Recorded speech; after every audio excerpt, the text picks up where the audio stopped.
Yeah. Yep. And make sure it's like close to your mouth though. Hi. Good morning, everybody. Let me just set this. My agent dropped the ball. There should have been music playing when I was coming up. All those balls got Can't dropped. wait. Is that okay for me? Can I just do this really quick? Okay, perfect. Hi.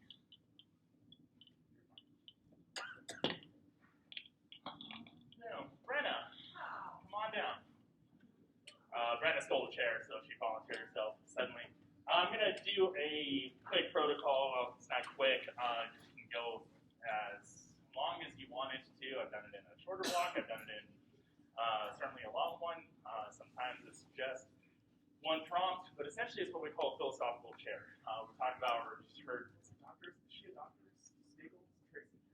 Yes. Yeah, she has Dr. Staples said reach each, right?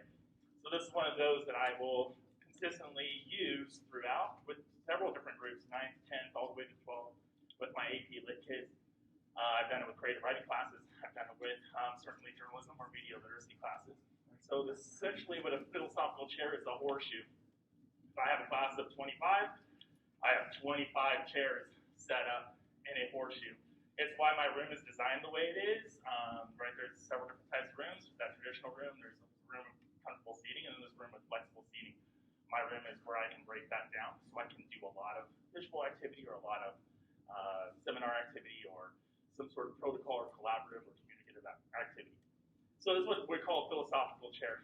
The horseshoe is set up, and I'm going to use this here really quick because I didn't want to trump Carrie Littner's laptop and presentation here.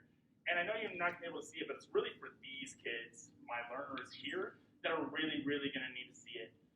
And I have a link to this, and so if you ever want it and you need to skadoosh that to everybody, what have you, this is just my website, but this is where I hold everything. This is where I hold everything. And so Mr. James came in and saw a 10th grade class talk about student voice. And the question here, or what we did was, can today's high school students make a real impact and ignite social change? As you're thinking about your classes, you need to be thinking about some sort of prompt. I'm going to try to push you toward the prompt versus the question. But I typically start with a question like this for these particular kids because I need to scaffold some things. It's too hard to come into day one and then suddenly do this. I know I'm going to try to give you a tool that you can use. I'm going to say, look, you really do need to establish community and collaboration and a sense of belonging in your class before you even do this. It'll work a little bit better for you, and I don't want it to sort of fall flat, and I want you to be able to leverage it for what it really, really could be. So as I'm thinking about this, several things need to happen. I'm going to need to have these kids, my learners here, be able to write. It's the first thing they'll do. They already see it. They come in. They see the horseshoe. And then you see the looks on their faces, right? Anytime you switch a room, it is as if the world is upside down or time is running backwards and they just don't know what to do with them. Oh my God. I don't even know what they're looking for, their wallet or something, but they just can't find a place to sit down. I want that discomfort, and I want to try to do that early, but I do a lot of activities that offer this discomfort to try to bring us together. So when they see a philosophical chair or a horseshoe, the first time, they're like, oh no, what's happening? I don't know what a chair looks like anymore in my life. How do I sit? And then they get into the second one, like, oh no, this again. By the time we get into a third one, I typically do about 3 over the course of a semester. They're like, oh, okay, what are we talking about today? So it takes some time to kind of establish that. So I really wanted to front load that. With this, right, I have 1, 2, 3, 4, 5, 6, 7, 8, 9, 10, 11, 12, 13, 14 chairs. I have 1, 2, 3, 4, 5, 6, 7 learners. I need 7 more learners to fill up my horseshoe, please. Volunteers, come up and take a chair. I got it. Oh, you got it, good. 7 volunteers, 7 learners. I'll stop there and I'll get 5 more here in a second. This is what's going to happen. Right? At least these learners here trust me enough to be able to sit in the chair. The rest of you may not know me. We haven't established that rapport. You might be too comfortable in the back cabin. But that's a big deal. To just suddenly ask them to sit and try to figure out what's going to happen. So I need 5 more learners, but know that this is going to take place not mean to call you out, but I would not have certainly left the company chair. There. T, trust me. Jed, trust me. Or you're just switching to Cassie's chair. Either one. Pull it in. Brenna, can I just switch that chair to that, just so I have this? Okay. So what I'm now trying to do here is, essentially this is what we're going to do. I would get them to write about a topic, just a free write, 2 or 3 minutes on whatever the topic is, whatever the statement it is. Maybe it's about social change, maybe it's about teenage voice. You got to be thinking about your discipline that you might throw together. It's totally fine, right? And just keep working ideas, and I can totally help you work ideas. And I put together a website here for everybody. It's just the philosophical chair protocol. It'll look something like this. I want to set expectations for them. I want to socialize the idea for all of them. If I have 35 in the room, which I've done 35 in a world literature class way back in the day, I'd have 35 trying to figure out how that's going to look in my room. I'm going to calibrate the room. I'm going to discuss. I'm going to shift, and we're going to reflect. And I can do all of that in 40 minutes. I can do it in 90 minutes. So that's a little bit of where we're headed. This is a little bit of where they're at. So according to that particular piece, this is my less strongly moment. They feel less strongly about whatever I am going to pose to them. That's what this chair is. It's not great, it's that chair. This chair, my most strong feeling about the sentiment. Neutral doesn't exist. Or at the least, the mathematicians are also thinking, well, neutral doesn't necessarily mean Taylor's chair. It depends on the room. It depends on the idea. It depends on what I want them to count. This is what we call calibration. I want to be able to calibrate the room. I would toss a question at them. At first, they can sit wherever it is they want, and I'm just going to have them write, right? Cheryl's taking notes. Cheryl's writing, and I'm going to say, hey, students, social change, do they have a voice? Do students have the power to ignite social change? How do you feel? And they can write whatever. I need to do that first. Scaffolding has to happen in this, or else it's just too hard for 9th, even 12th, to suddenly come in cold. The next thing I need them to do is to socialize the idea. So we're going to watch them socialize the idea, but we're not going to do change here. This is something I do with my media literacy kids. I'll get this a little bit bigger for us.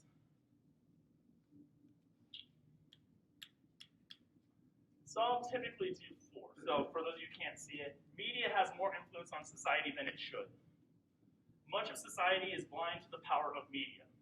The media contributes to struggles in society. I think that's the one we are going to do. Just to let my worksheet know. Humanity would be better off without social media platforms. Ooh. Number 4 just might have made the list. So we're going to do number 4. The motion on the floor. Humanity would be better off without social media platforms. Everybody stand up for me. Right, remember, I'm going to have to kind of move a little quicker. I would have gotten them to write about this. This would have been going on, but I'm dealing with adults, and I think adults can probably start to socialize this idea. But I call it the cocktail party. The cocktail party happens in the middle. You need to find someone who is not sitting next to you, 2 or 3 people, just like you would at a cocktail party. You're having Diet Coke, or if you're Shauna, you're having 2 beers, or if you're having 2 margaritas. And you're just starting to talk about this idea. I need them talking. But mind you, of course, in my classes, they've been talking a lot. They've done this protocol, whether it's in a portion or not, but they've consistently had the practice of talking and looking at one another. Because ultimately, with philosophical chair, I want transferability. Not about social media, not about student voice. I want them to be able to talk to other people with different points of view and a different idea in a civil manner. That's my transferability. Go ahead and find a clump of people and start talking about humanity would be better off without social media platforms. I'm going to give you a couple of minutes. This is where I get caught.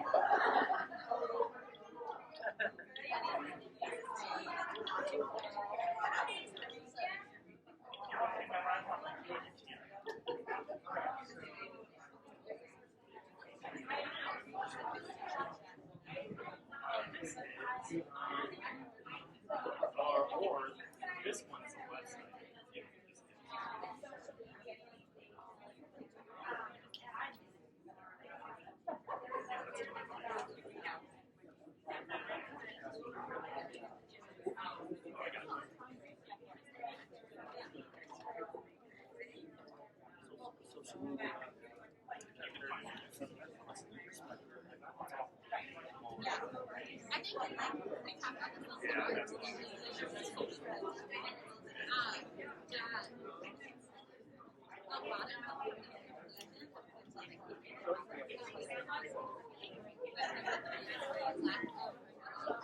Stop for me a second, please. They're going to get with their friends. They're going to get with people they know. They're going to get with people at their table groups. I need them to truly be at a cocktail party and meet other people. So, for another minute or so, find a different group, someone you haven't talked to this morning, because we need to calibrate the room. I need to have multiple ideas in my head.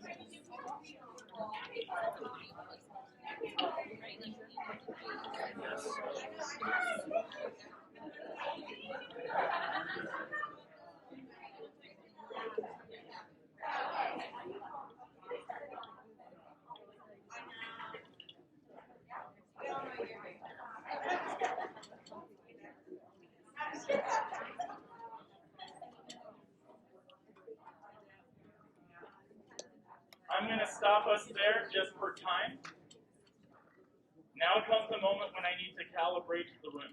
This is going to be the most difficult thing for them to try to wrap their heads around because they're going to want to just find a chair or whatever it is. I pretty much posted on my whiteboard, hey, most strongly is this particular chair. And I try to refer to it in terms of chairs versus the person who's sitting in that chair or whatever. So this chair represents, I feel most strongly about statement number 4. Let me get number 4 back just so everyone can say it.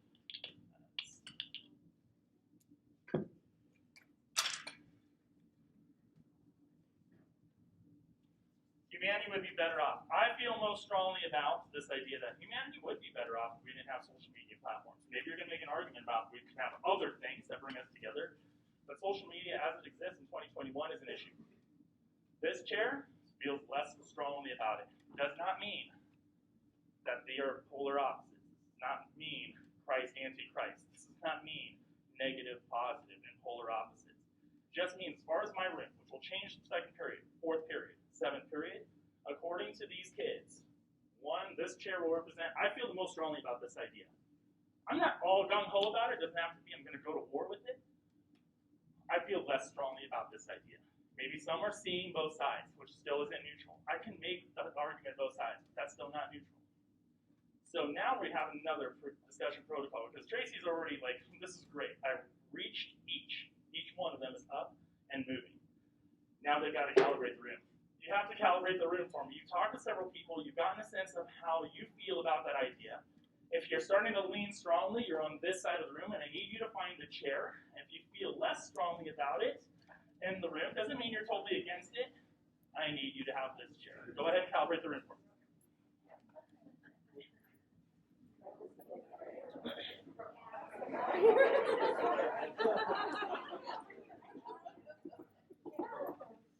Love working with young adults.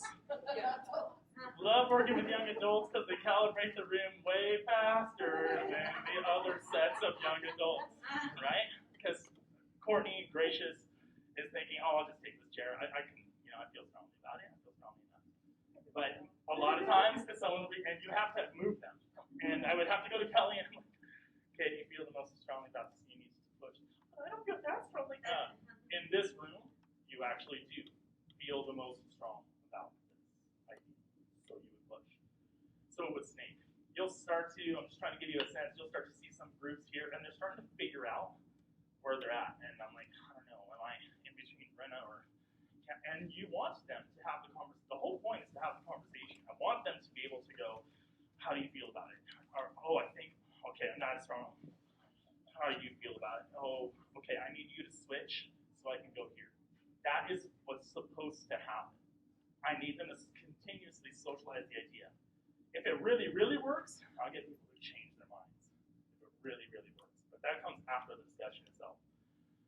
I'll build this in really quick just so you can see the full protocol. I want to make sure that they've calibrated the room. Since successfully or have a good sense of where it is they're at, and now I'll let them turn to a partner. So turn to a partner and just take 30 seconds and have a conversation. Are you in the right place? How strongly do they feel? Do you need to switch chairs? Do you need to move around a little bit? Did you get this right? So have a quick conversation with your partner for 30 seconds to make sure you're in the right spot.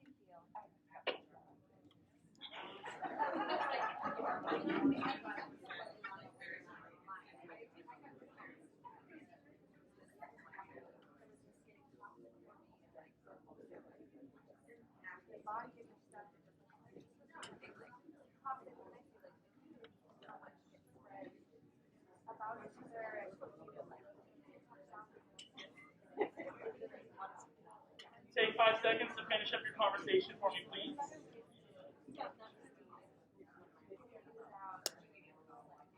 And we are there. Now I'm set up for the protocol. I've gotten them to write. I've gotten them to stand up, move around, socialize the idea, re-socialize the idea to make sure that they're calibrated. If I've chosen a prompt, it's something that's engaging for whatever age level group or whatever discipline that I'm working with. So I'm trying to look for something like that, right? None of them are really questions, they are prompts. I want them to try to take a stance one way or another. And more importantly, to be able to have a conversation with people who might feel differently about this particular idea. So the motion on the floor. Humanity would be better off without social media platforms. I don't care who starts in this group.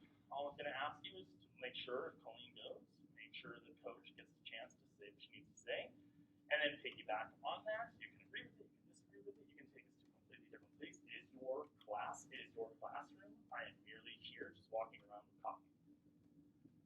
I'm going to side note really quick, as sort of this facilitator here. I'll pay attention to who finds a seat really fast. I'll pay attention to who is struggling to find a seat. I'll pay attention to the person who immediately wants to go to a middle, maybe because they might think that's a neutrality. These are the people I kind of want to start off with. I don't necessarily want to start off with the goals. But you're going to have your strong thinkers, you're going to have your strong people who want to discuss, your kids who have a voice. But let's just run this for a minute or so, just so we can hear some of the sentiment around this idea, even with my young adults and my learners here. Who would like to start us off? Just give us where it is you're at with humanity and social media platforms. I'll start. No, sorry. I feel like every generation has had its issues. It's things that people have had to deal with, to learn, to grow, to be better in humanity. And so I really am, I don't feel strongly that we need to get rid of it. I think it's a growing opportunity for everyone, kids and adults alike, to just, learn how to deal with this social environment. I agree that we need to deal with the social environment. I think for me, with the rise in mental health issues that are going on and that sort of thing, I feel very strongly that if we never unplug, we never have the opportunity to really look at, okay, what am I struggling with? What am I battling? How am I going to overcome those things? Because there's never any self-reflection, because it's always about, okay, well, what should I think based on this, my Instagram? What should I think based on Snapchat? What should I think based on the news? All of these things, and then we're constantly being inundated with what I should. And when we never unplug, I never figure out what I should, regardless of what's coming at me. So I feel like that unplugging completely is important. Yeah, take media literacy class. And I just think it's watching students, like it's just so clearly so toxic for them to be involved in, and the nastiness that happens over social media and kind of the, I don't even know how to describe it, just toxic. I hate to watch them struggle with, what to believe or what to think, or why are these people talking about me this way, why is this video of me up? Like I just think it's become, though it could have been something very beneficial, it's become something quite toxic. Can I have one more from somewhere in here? The keyword here is humanity, and I think a lot of us have different views of what the ideal humanity would look like. I think back to it before social media. Social media, and like having to actually walk to someone's house